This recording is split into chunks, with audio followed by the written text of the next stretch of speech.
Hey YouTube, this is David Matthew Walker, and this will be a video summary of the part two of the seventh chapter of my book, The Theory of God Relativity. The chapter is entitled God and Man, the External Experience. So, one thing I want to cover right up front, something I forgot to cover last video was, why external experience. So when God first created man, there was a certain amount of oneness that we had with God, right? So in that oneness, we lost that oneness, or humanity lost that oneness when Adam sinned, right? And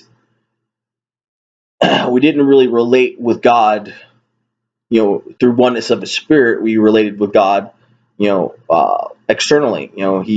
He dealt with us as an external agent. He was outside of us at that point, right? So the next chapter will be dealing with the internal experience with God. Um, so, but so we can see both sides of the spectrum, right? But this chapter is dealing with God dealing with us externally. So that way you can see, and his dealing with us externally, he deals with us a little bit differently than internally, right? But in addition to that, he deals with us differently according to the ages, right? So I didn't get to the first age, which was the age of truth. Well, my theoretic ages, right? First theoretic age was the age of truth, and that was the age where Adam and Eve were in oneness with God's truth, right? And truth is, one of the ways that God, connects. He's faithful. He's faithful to his word which is the truth, right? And the spirit is the spirit of truth, right? So Adam and Eve shared in that oneness while they believed and obeyed the truth, right? So when they disbelieved the truth and they disobeyed, they were removed from the age of truth and entered the age of grace, right? So that's when God dealt with humanity a little bit more lenient than he would have if they were, say, in the age of law, right? So after the flood, they're in the age of law, and the age of law is more of a eye for an eye age, right? So at any rate, humanity metaphorically has been described as water or a sea in the book of Revelation. So we'll use that metaphoric perspective to view humanity, to draw a similarity between this day two and day two of creation itself, where God separated the waters, right? He separated the waters from above the firmament and underneath, right? So separation of the waters is almost like separating one group of people from another group of people, right? And that's kind of what he does when he selects a man named Abram to be the person to kind of be the father or the patriarch of his family within humanity, right? Because God, when he created us, he wanted us to be his companions, right? So he always planned to have a family within humanity, right? So he chose Abram from this. So Abram is a very key figure, not only in Christianity, but in the other Abrahamic faiths, Judaism and Islam, right? So the way that we view God's relationship with him in many ways, determines how we view a relationship with a personal God, right? A personal monotheistic God. So his life is very important. This is a summary though, so we're not going to get into too much detail. We'll just kind of summarize his life. Abram was a man who was unable to bear children, and he had, left behind the custom of his people who were worshiping other gods. They would, worship, the sun or the moon, or different gods of the month. Astrological gods. That kind of thing, right? And Abram kind of pulled away from that, and he began to seek the one true God, right? And well, a lot of this is kind of out of extra biblical text that I'm piecing this out of. So it isn't necessarily 100% reliable, but from what I've read in a lot of the extra biblical texts, it harmonizes with the canon quite well. So I kind of use it as a basis to fill in some of the blanks, right? So at any rate, Abram, God promised Abram that he would have a son, right? Even though he was barren, he promised that he would have a son, and he promised that that son would be a great nation, and that son would he promised them a particular piece of land, right? A very fertile, desirable piece of land in the area. And he also promised that all nations would be blessed through his seed, right? So these are powerful promises, right? And Abram, could have been like the typical skeptic and be like, "What are you talking about? I can't. I'm sterile, right?" But instead, Abram trusted God. He believed him. He's like, "Okay, yeah, absolutely." And because of his faith, God counted it for righteousness. He counted it for right standing towards him. So this is important because this is the first kind of major personal covenant that God makes that we have information on, right? So this covenant is kind of like a predecessor for God's final covenant that he makes with humanity. So it's good for us to kind of have an idea of what how the flow of this covenant, because there was multiple steps involved in this covenant, right? So just to kind of summarize, the covenant started with God's promise, right? Abraham's faith that received the promise. Then Abraham made a sacrifice. Again, the concept of atonement, the sacrifice of animals, and then God required him to walk in His presence, right, blamelessly. So God required moral integrity from Abram. Abram, whose name was later changed to Abraham. Abraham is probably his most common name. So I'll probably say Abraham from this point forward. But yeah, he was required to walk before God blamelessly, wholeheartedly, and then afterwards, the covenant itself was sealed with circumcision, right? And then after the covenant was sealed, it was tested. So God tested Abraham. And after God tested Abraham, he ratified the covenant, right? So a covenant is, an agreement, a treaty, right?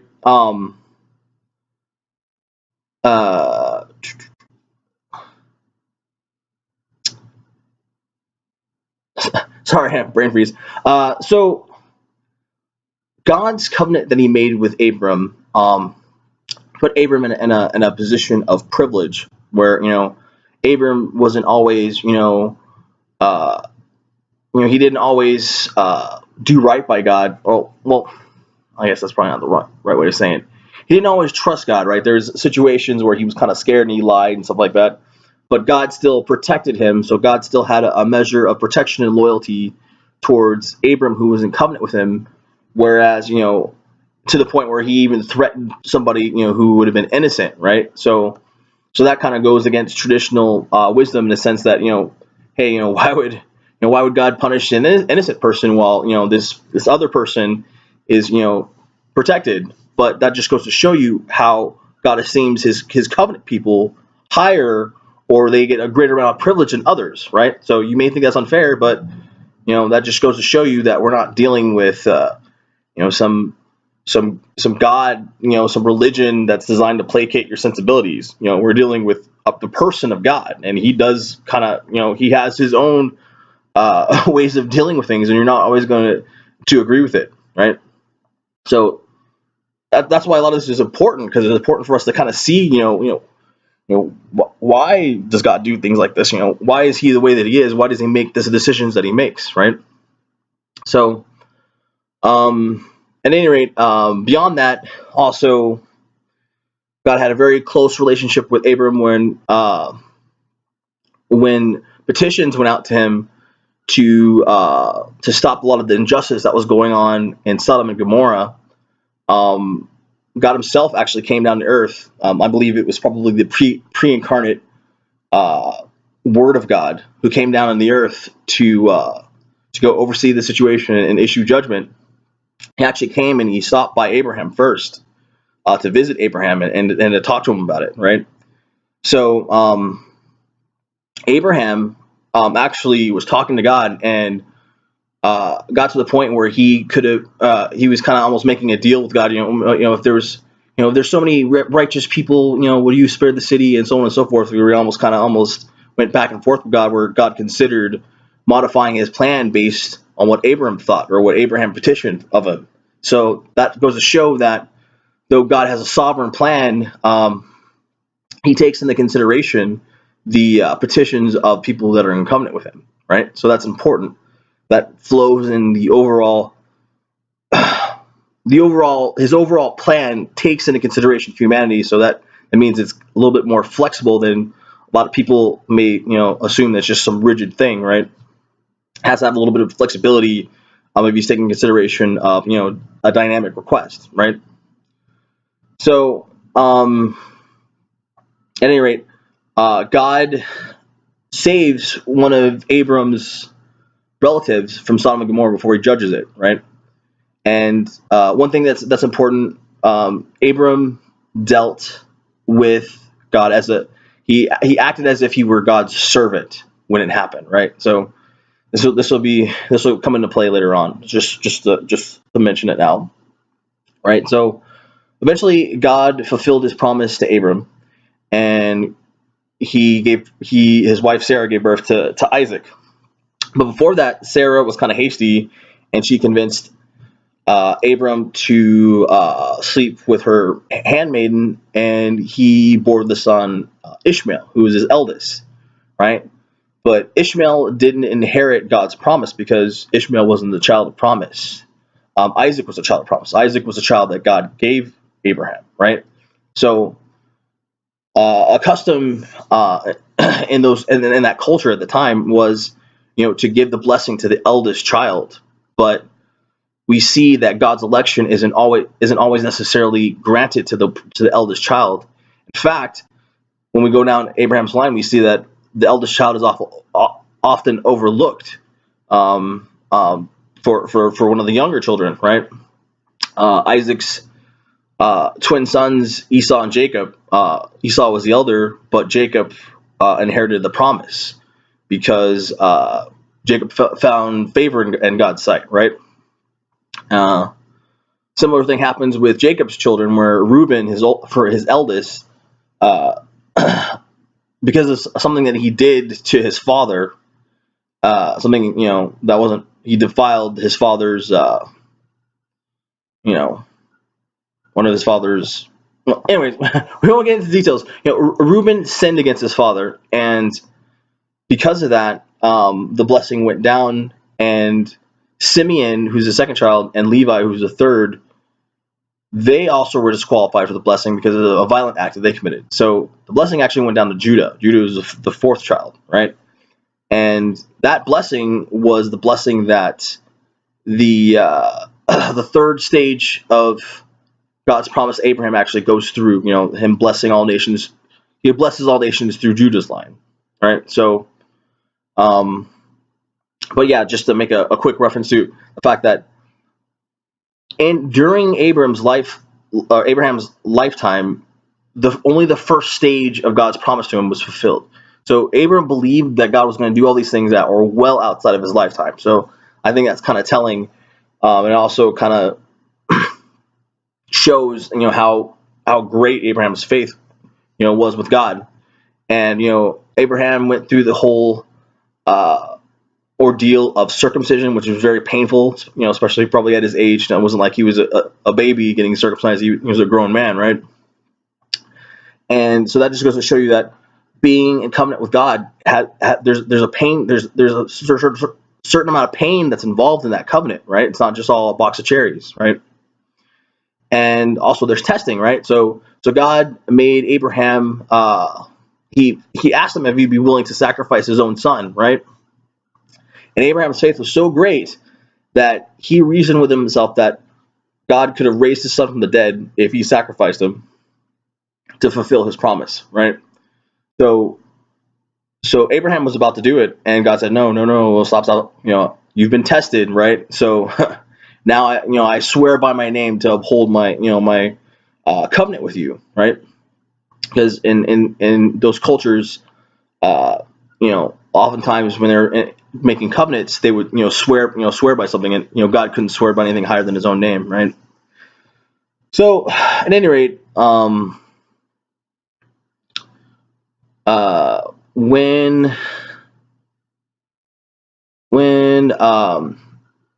one of Jacob's children, Joseph, he was betrayed by his brothers, and he ended up getting sold into slavery in Egypt, right?